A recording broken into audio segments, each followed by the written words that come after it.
First at 5 tonight, one man is dead, another hospitalized, and a third in custody after an officer-involved shooting that happened last night. The Jacksonville Sheriff's Office says police initiated an undercover investigation after a cell phone robbery leading up to the shooting. On Your Side's Jocelyn Howard is out at the scene tonight on Harts Road with the latest for us. Jocelyn.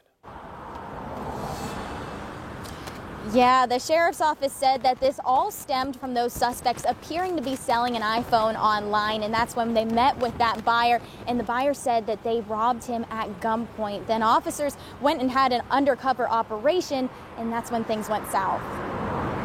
During that undercover operation, officers made contact with 3 suspects. Officers attempted to make an arrest.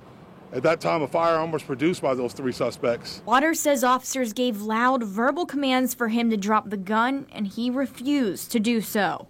Officers fired their service weapons several times, striking 2 of the suspects. Officers say one suspect died at the scene, the other was taken to the hospital in critical condition, and the third was arrested and taken into custody.